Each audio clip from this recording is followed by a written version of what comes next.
Shalom. Kita hari-hari ini memasuki sebuah tahun yang luar biasa. Tahun 2022, tahun Unity, tahun keajaiban, tahun berkat. Selamat sekali lagi tahun baru, dan saya percaya semangat baru buat semua karyawan, buat semua orang-orang yang selalu ada di dalam Tuhan. Saya akan bacakan saudara bahwa tahun ini adalah tahun yang ajaib.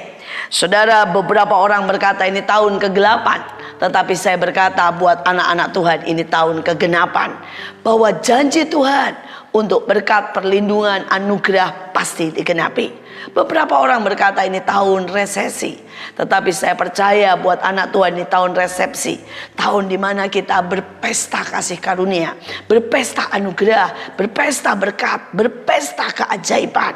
Juga orang berkata ini tahun krisis, tetapi saya mau berkata buat kita tahun Kristus. Kristus harus nyata dalam hidup kita. Kristus harus dipancarkan lewat kasih, lewat perkataan, lewat perbuatan kita. Ini juga orang berkata tahun kengerian, tetapi saya berkata ini tahun pengertian. Pada waktu kita mengerti waktu dan masa, kita mengerti hati Tuhan, kita mengerti apa yang harus dilakukan, maka kita akan melewati tahun 2022 sebagai tahun kemuliaan. Saudara, saya akan ambil satu ayat. Yesaya 49 ayat 2. Ia telah membuat mulutku sebagai pedang yang tajam, dan membuat aku berlindung dalam naungan tangannya. Ia telah membuat aku menjadi anak panah yang runcing, dan menyembunyikan aku dalam tabung panahnya. Ada dua hal tahun ini. Yang pertama, mari pakai mulut kita, karena itu kehendak Tuhan, sebagai pedang yang tajam. Bukan untuk menyakiti, bukan untuk menyinggung orang lain, tetapi yang pertama untuk mengalahkan iblis. Pada waktu kita setiap hari berdoa di dalam nama Tuhan Yesus, kami usir segala kuasa kegelapan, kami usir roh-roh yang membuat kami patah semangat, sakit, penyakit, mengusir semua kecelakaan, maka iblis akan lari dari hidup kita. Dan pada waktu kita melihat iblis lari, hidup kita akan jauh lebih baik. Mungkin itu cuma 1 menit berdoa, mulut kita sebagai pedang yang tajam, tetapi iblis akan lari. Karena Alkitab berkata, tunduklah kepada Allah dan usirlah iblis dari hidupmu. Yang kedua, saudara, pedang yang tajam. Apa ini artinya? Mari kita mengeksekusi. Ada banyak hal-hal yang mungkin sudah lama tidak kita eksekusi. Misalnya mungkin pekerjaan yang tertunda. Mungkin saudara kita sudah lama tidak memuji-muji Tuhan, dan kita secara online beribadah, sehingga kita tidak sungguh-sungguh menyembah, berteriak, memuji Tuhan. Dan Alkitab berkata bahwa pujian dan penyembahan mendatangkan berkat. Pujian dan penyembahan itu bahkan mengalahkan binatang itu. Pujian dan penyembahan mengalahkan kekhawatiran, mengalahkan saudara yang namanya kebencian dan sebagainya. Mari kita mengeksekusi. Saya ingat ibu saya. Ibu saya adalah orang yang tidak pernah berkata negatif secara langsung. Saudara, dan setiap kali kami tidak ada makanan, maka dia mulai menyanyi, saudara. Lagu yang paling suka dia nyanyikan adalah El Shaddai. Kalau pagi-pagi hari dia tiba-tiba teriak, El Shaddai, El Shaddai, Allah Maha Besar. Saya tahu, saudara, saya tahu pasti bahwa tidak ada makanan, bahwa tidak ada uang untuk membeli makanan. Tetapi kalau dia mulai menyanyi, dan dia mulai ajak kami untuk menyanyi, saya menjadi saksi hidup. Tuhan tidak pernah diam. Tiba-tiba nanti ada bel berbunyi, dan orang mengirimkan mie, orang mengirimkan nasi kuning, atau orang datang dan berkata, Bu, ini ada uang, tolong masakan, karena ibu saya juga punya catering. Saudara, dan setiap kali dia menyanyi El Shaddai, kami makan justru jauh lebih enak daripada kalau beliau tidak menyanyi El Shaddai. Karena saya tahu El Shaddai dari mulut ini tiba-tiba menjadi pedang yang tajam untuk mengeksekusi, mendatangkan berkat dari Tuhan. Saudara, yang kedua, contoh dan kesaksian yang kedua. Saya punya seorang teman, dan teman saya ini, saudara, dia tahu mulut adalah sumber berkat. Mulut adalah sumber untuk lobbying. Mulut adalah sumber untuk bersaksi. Kemanapun dia pergi, saudara, dia selalu menyapa orang dengan sangat ramah. Dia menyapa anak-anak dengan berkata, "Hai cantik, hai pandai." Saudara, dia seorang bisnismen. Tetapi saudara, dia selalu mengucapkan kata-kata yang ajaib untuk anak buahnya. "Diberkatilah engkau. Selamat pagi, engkau kerja dengan sangat baik. Terima kasih." Saudara, itu dia lakukan. Dan hari itu tiba-tiba dia menyapa tukang parkir. Dia berkata, "Terima kasih buat kerja keras, terima kasih buat lembur, terima kasih karena kau setia." Tiba-tiba tukang parkirnya berkata, "Pak, setiap malam ada orang-orang yang terus bekerja." Dia bilang, "Sampai jam berapa?" "Sampai jam 12, sampai jam 1. Dan dia langsung ke atas. Dia pengen sekali memberi reward buat orang-orang ini. Ternyata dia cek tidak ada laporannya. Dan dia mulai cari. Ternyata orang-orang ini tidak sedang, saudara, bekerja. Mereka sedang mencuri banyak hal. Mereka mencuri barang-barang. Mereka mencuri informasi. Mereka mencuri, saudara, data-data yang sangat penting. Saudara, dan itu semua terbongkar. Dan menghasilkan keajaiban. Dia bisa menutupi kerugian, kesalahfatalan, dan banyak hal yang negatif. Hanya karena dia menyapa, mengeksekusi tukang parkirnya. Saudara, dia tidak marah. Dia bahkan beretika baik.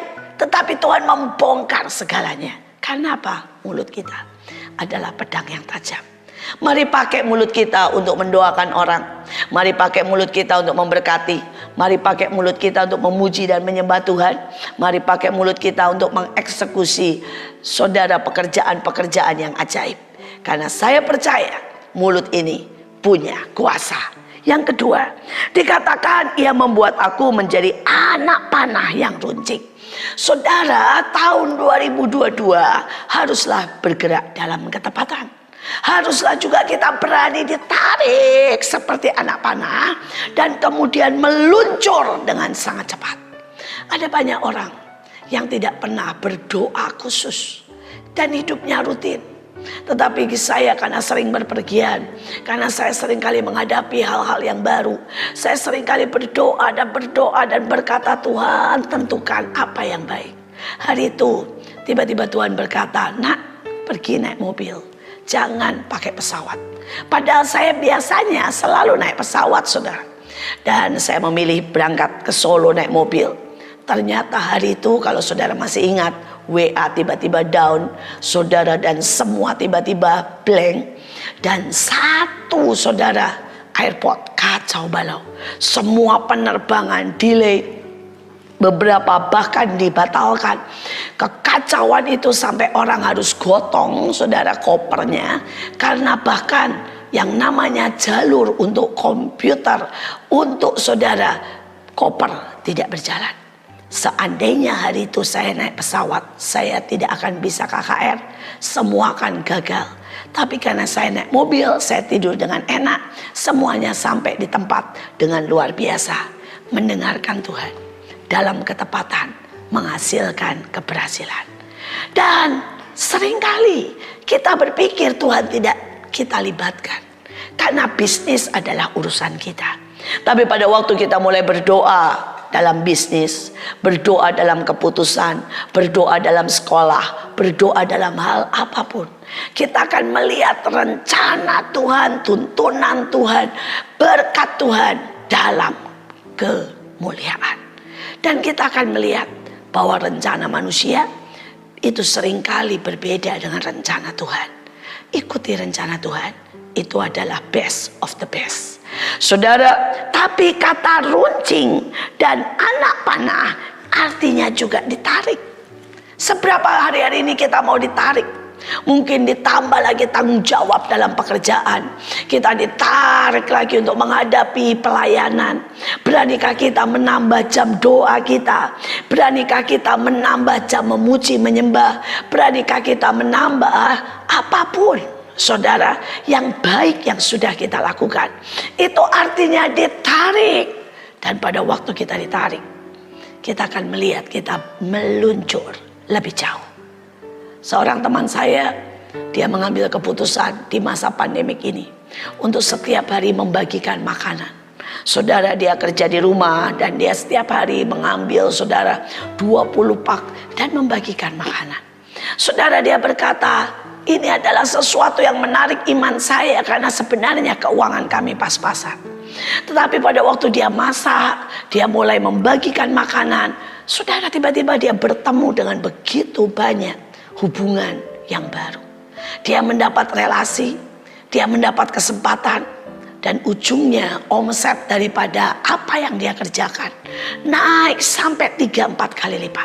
Dia berkata, Bu, kalau saya tidak pernah membagikan makanan, kalau saya tidak pernah berani untuk menarik lebih lagi, walaupun berarti ekonomi saya sepertinya harus dikorbankan lebih banyak pengeluaran, maka saya hari ini tidak melihat berkat Tuhan, tidak melihat kesempatan baru, tidak mendapat relasi baru. Beranikan dirimu ditarik, maka saudara akan melihat anugerah yang luar biasa.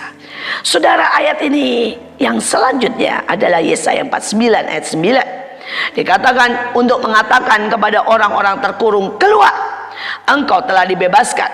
Dan kepada orang-orang yang ada dalam gelap, tampillah. Di sepanjang jalan mereka seperti domba yang tidak kekurangan rumput. Di segala bukit gundul tersedia rumput bagi mereka. Saudara, yang kedua yang saya mau katakan, kita butuh keluar. Keluar dari mana? Keluar dari kelemahan kita, keluar dari keterpurukan kita, keluar dari khawatir, keluar dari mungkin ketakutan kita. Tahun lalu mungkin ada banyak peristiwa negatif, kesedihan demi kesedihan. Seorang teman saya kehilangan suaminya tahun lalu. Dan dia benar-benar terpuruk. Dia benar-benar merasa give up. Dia mau lepaskan semua pekerjaan suaminya. Karena suaminya seorang distributor yang cukup besar dan dia tidak pernah tahu sama sekali. Dan pada saat itu dia benar-benar sedih dan sangat kehilangan. Tetapi ayat ini dengan sangat jelas berkata, keluar. Keluar dari keterpurukan. Keluar dari kesedihan, engkau sudah dibebaskan. Saudara dan saya berkata, jangan menyerah, jangan tutup, tetapi mulai pelajari semuanya. Saudara, pada waktu dipelajari dia kaget sekali. Ternyata suaminya seorang sanguin yang sangat tidak teliti. Ada banyak tagihan, ada banyak tapi utang dari orang-orang yang belum ditagih juga. Ada banyak saudara orang yang tidak bayar cicilan dan didiamkan oleh suaminya. Saudara, dan mulai dia bereskan dari A sampai Z. Dan dia mulai mengatur pembukuan. Dia membereskan, dia mengambil saudara inisiatif dengan cara-cara yang baru. Tiba-tiba saudara, semua usaha suaminya memiliki untung yang sangat banyak. Saudara, memperlebar kiri dan kanan, mengalami kemajuan pesat. Dan dia berkata, Bu, sekarang saya mengerti kenapa suami saya harus pulang. Kalau suami saya tidak pulang dengan kekacauan yang dia buat, kami akan kena masalah hutang piutang dan sebagainya. Tapi Tuhan menutup celah ini. Walaupun kelihatannya saya kehilangan suami, tapi tiba-tiba saya melihat semua berubah. Anak-anak juga mulai membantu, anak-anak mulai bekerja, dan mereka menjadi lebih dewasa setelah ayahnya pulang. Dia berkata, perusahaan ini yang dulunya saya pikir baik-baik, ternyata diambang kolaps. Tetapi pada waktu saya bereskan, ternyata perusahaan ini sangat-sangat punya prospek yang bagus. Sekali lagi, mari kita keluar dari setiap keadaan yang mungkin hari ini sedang membelenggu kita. Dan dikatakan, tampillah. Ada banyak anak Tuhan yang berkata, saya tidak bisa apa-apa, saya tidak punya apa-apa, saya tidak ada talenta. Tidak mungkin. Tuhan berkata, semua orang pasti punya talenta. Jadi mungkin ada talenta sebagai pendoa, mungkin saudara dipanggil sebagai penginjil, saudara bisa bersaksi kepada banyak orang. Tapi mungkin hal-hal yang kecil di dalam sebuah kebaktian, sebuah kekristenan, sebuah acara, sebuah perusahaan, seringkali kita berfokus kepada pekerjaan yang besar. Tapi selalu ada jutaan hal kecil, perkara kecil yang sangat menentukan. Di tempat saya, saudara, CS itu adalah orang yang paling luar biasa. Mereka membuat sekolah kami selalu kelihatan bersih. Bahkan sampai beberapa orang berkata, bagaimana sekolah ini terus dan terus kelihatan sangat bersih. Semua toilet, semuanya kontrol setiap kali apakah lampu masih ada yang nyala. Dan itu merupakan penghematan yang luar biasa. Saudara, saya punya satpam dan itu menentukan. Ada banyak orang berpikir, cuma satpam. No. Satpam dari sebuah sekolah harus juga menggendong, membujuk anak-anak. Saudara, membuat anak-anak tidak lari-lari, tidak tertabrak, tidak keluar hari ini. Melatih mereka cuci tangan. Dan ada di dalam, saudara, keamanan. Itu hal kecil. Tetapi tanpa mereka, sekolah kami tidak bisa berjalan. Belum lagi, saudara, dengan orang-orang yang bagian fotokopi. Mungkin mereka kantin di sekolah. Itu hal kecil tapi sangat menentukan. Anak-anak sangat bahagia dengan makanan-makanan. Dan itu merupakan refreshing mereka. Mari hari ini, seberapa talenta kita tampil. Ayo tampil. Seberapa yang kau punya, ide-ide baru tampilkan. Karena Tuhan ingin memberkati kita. Saya punya seorang teman. Dia bekas orang yang tidak baik di penjara. Saudara, dia kena narkoba. Maaf kata, dia juga pernah menjadi penjual seksual. Dia pelacur, kata kasarnya. Tapi dia bertobat. Dan selama ini dia tutup dengan sangat rapi. Dan tiba-tiba Tuhan mulai berkata, kenapa kamu tidak berani tampil? Kenapa kamu tidak berani bersaksi bahwa kamu memang bekas pelacur? Bagaimana hidupmu, dan mulai taruh di YouTube di mana-mana. Saudara, dia berkata, Tuhan, saya malu. Tapi dia berkata, okelah, karena Engkau yang menyuruh. Maka dia mulai ambil resiko untuk tampil. Saudara, dia buat kesaksian dia. Dia dandan dan dia bilang, saya bekas pelacur dan saya dijamah Tuhan. Yang mengagetkan, saudara, dalam satu hari 75.000 orang menonton. Saudara, orang mulai berkata yang benar. Mereka mengutuk, mereka juga memuji, mereka berdebat. Saudara, dari berbagai agama, mereka berkata melacur oke atau tidak. Wah, itu jadi ramai sekali. Dan makin ramai, makin heboh, makin oke. 75.000 orang. Dan itu baru satu konten. Itu baru satu tempat. Saudara, dan dia jawab dengan baik. Tiba-tiba saudara, diam-diam dia taruh mereka yang sangat serius. Dia taruh, saudara, nomor dia. Dan singkat cerita, lebih dari 500 orang terima Yesus, minta didoakan. Selama ini dia tutup. Tapi ternyata pada waktu tampil terjadi sesuatu yang ajaib. Mari, mungkin saudara punya makanan-makanan. Saudara, dan engkau mulai jual online. Saudara mungkin punya ide-ide baru. Teman saya jualan risoles. Cuma risoles, aneka risoles. Saudara, di online dan tiba-tiba booming. Sehari jualan 3.000 risoles, saudara. Sekali lagi tampillah. Karena Tuhan mau memberkati kita. Tuhan mau membuat tahun ini menjadi tahun resepsi. Tahun Kristus menjadi nyata. Tahun kemuliaan. Tahun kebaikan. Tampil juga berarti pada waktu saudara kita ada masalah. Pada waktu tetangga kita mungkin mengalami kesulitan. Mari kita tampil. Hari itu saya bawa makanan banyak. Dan kemudian saya berkata kepada supir saya, tolong bagikan ke tetangga-tetanggamu. Dia berkata, Bu, saya makan sendiri juga bisa. Saya berkata, kamu tahu kamu bisa makan kapan saja. Tapi kali ini coba tampil. Bagikan ke tetangga-tetanggamu. Saudara, akhirnya di packing lagi dengan bagus sama dia. Dan dia ketok ke rumah tetangganya. Saudara, dan terjadi sesuatu yang ajaib. Dia nangis.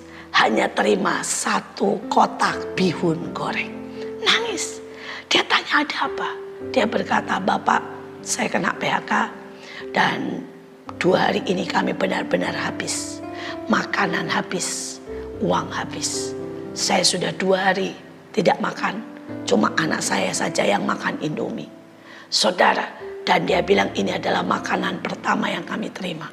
Dia nangis, saudara, dan kemudian sama supir saya akhirnya diberi lagi beberapa makanan yang lain.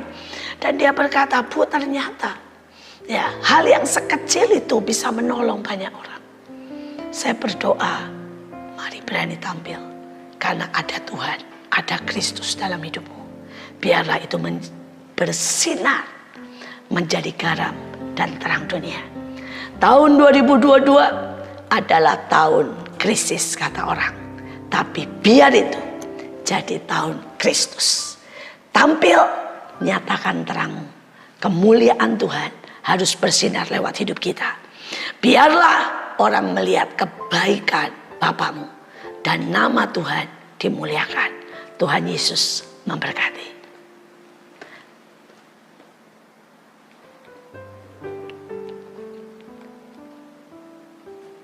Saya akan memimpin dengan doa syafaat. Kita akan berdoa buat banyak orang yang mungkin membutuhkan. Dan saya percaya kita akan sama-sama terus dan terus menaikkan doa. Mari kita berdoa. Terima kasih Tuhan buat hari ini. Kami percaya tahun ini akan menjadi tahun Kristus. Di mana setiap kami mulai berani tampil, menjadi berkat, menjadi garam. Hamba berdoa tahun ini menjadi tahun di mana kami mendapat pengertian. Dan kami tahu apa yang harus kami buat. Tuhan, kami bawa bangsa Indonesia. Biar bangsa kami diselamatkan. Biar bangsa kami dijagai, diluputkan dari pandemik, diluputkan dari kerusuhan. Tapi ada shalom atas bangsa kami. Hamba berdoa mulai dari Pak Jokowi sampai yang paling bawah. Biar hikmat-Mu mencengkeram. Kami berdoa buat mulia industri manajemen, karyawan, serikat pekerja, customer, supplier, semua pihak terkait. Kami berdoa untuk pemeliharaan Tuhan tetap dalam segala aspek. Kami mengucap syukur untuk semua yang berulang tahun. Dan untuk saudara mereka yang mengalami sukacita, baik itu anniversary dalam pernikahan ataupun mengalami kebaikan, kesembuhan dan sebagainya. Kami juga berdoa Tuhan, supaya setiap kali kami kebaktian, maka firman-Mu tepat dan menguatkan semua orang. Dan kami semua menjadi pelaku dan tidak hanya pendengar saja. Kami berdoa buat kesembuhan bagi karyawan, karyawati, semua yang mengalami kelemahan dalam fisiknya. Kami percaya ada penghiburan, ada kekuatan bagi mereka semuanya. Juga mereka yang sedang mengalami kedukaan, masalah dan tantangan, kami berdoa untuk jalan keluar. Kami percaya Tuhan, semuanya akan menjadi baik dan sungguh amat baik. Kami berdoa terakhir, biarlah berkat dan kasih karunia, anugerah dan kekuatan turun dalam hidup setiap kami. Biarlah setiap kami menjadi saksi, menjadi garam dan terang. Biarlah setiap anak-anak-Mu diberkati dalam keluarga mereka, dalam persatuan dan damai. Biarlah setiap mereka ada kesehatan yang sempurna. Biarlah mereka ada perlindungan. Dan semuanya untuk kemuliaan dan hormat bagi nama Tuhan. Di dalam nama Bapa, Putra dan Roh Kudus, kami menaikkan pujian dan syukur, menaikkan sembah, menaikkan cinta. Dan biarlah semua hidup kami letakkan di tangan-Mu. Sekali lagi, di dalam nama Bapa, Putra dan Roh Kudus kami berdoa. Amin.